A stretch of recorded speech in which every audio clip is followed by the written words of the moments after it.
Okay, subscribers, just another video that you're accessing from the library. Just wanted to talk about club selection when it comes to short game shots. So I've got four that I know you can't quite see the lie, but we've got one that is very close to the edge of the green, only about one pace off the green, one shot a little bit further away. I've got one close bit in a divot, and then I've got one further back, and to be honest I probably would have preferred it to be further away for the club selection, but just so I can keep you in camera, I just kept it like this way. Now if I'm going to go to that back right pin, under no circumstances should this not be a putter. It doesn't need to be anything other than a putter, purely on the grounds that it's going to give you the most consistent result. You can sort of hit a putt and still get the ball rolling towards the target. If you are using a lob wedge, for example, there's a lot of trouble potentially if you don't strike it pure. You can quite easily hit the ground first and it go 3 foot in front of you. Because of the length of the shot, a lob wedge is going to be a fairly long swing. So if you hit the middle of the golf ball, then it's going over the back. So for the first one, it should be a putter all day long. Now, what I should have done before pressing record is actually practice the 4 shots, but I haven't. So go with my club selection, maybe potentially with the result, the quality of the shot. Now, and also, is you won't see it go into the hole, because out here in Turkey on this practice area in Antalya Golf Club, there is actually no holes. They've just put a spike in the ground, so you can see the flag, but it's got no holes. So if it bounced off the flag, it would have gone in.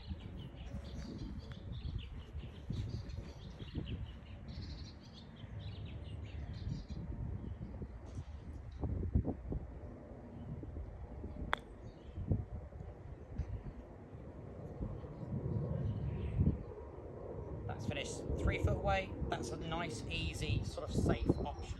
So then moving on to the next ball that's a little bit further away, and to be honest, if your putting was okay and you're feeling quite confident, I would be putting the second one all day long. What I am going to do though is the next best option to a putt is a little sort of bump and run, chip and run, mid-iron in hand, 7-iron, but basically play it like a putter. So stand nice and close to it like you would with the putter, hold it right down the bottom. You could even use your putting grip, feet fairly close together, and it's just going to be a rocking motion of my shoulders, a bit like if I had a putter in my hand. This is just going to run just over the edge, and then it's going to roll towards the hole. So it plays like a putt, even though it's not quite a putt, it's more of a chip. Now, the one that's in the divot, there's potentially to do a lot of mishits, because obviously if you're trying to get underneath the golf ball with a wedge, then you've got to obviously get the leading edge down as you try to strike it. That means ball back, hands forward. You've got to be good with your strike. Another option is a fairway wood or a hybrid. I have a 7 wood, which I absolutely love out on the golf course, but it's definitely an option. Again, just play it like putter. It's not going to be sounding like I'm trying to hit a 7 wood. It's going to be standing very close to it. Now, I may even have sort of, as I try to lay this flat, the grip may stick in my stomach slightly, so as long as I can sort of turn my body out of the way, the shaft may go slightly up the left hand side. But again, all I'm really doing is just playing this putting stroke, using the sole of the club to go through the little bit of rough that I've got, so it's not going to get snagged up, but it's not going to be the prettiest shot I've ever hit in my life. But all I'm trying to do is just try and get it closer to the hole. A little bit of loft on the fairway wood just gets it over the little divot, and it rolls pretty much like a putt, but from that lie you would be happy with just being on the green putting. Now, if this was a bit further away, and I'm not even sure if you can actually see me when I hit the shot in camera, but then you want to obviously go to more of a standard chip / pitch. So we want to try to feel that we utilize the bounce. That's always the bigger option. I know there is opportunities and occasions where it's sort of ball back, hands forward, you're trying to sort of nip it off the turf, etc.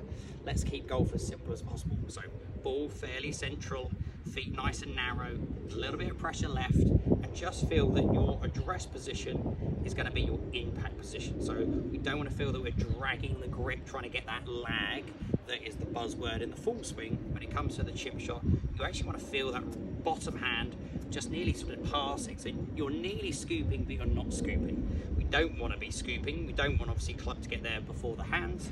We want to feel that impact is about the same. So if I can use the bounce as I go through, again, it gives me room for error. It allows me to catch it slightly heavy, and it will just glide and bounce off the turf, not dig in, and then I'll be able to hit it through. So last one for you, just hopefully a normal standard chip.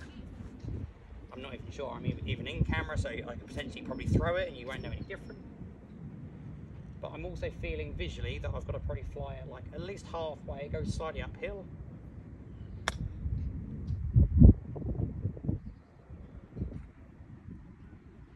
Oh, and that would have potentially gone in, or it would have been a tap in. So 4 shots, 4 different clubs. Needs practice before you take them to the golf course. This is why a chipping green is perfect.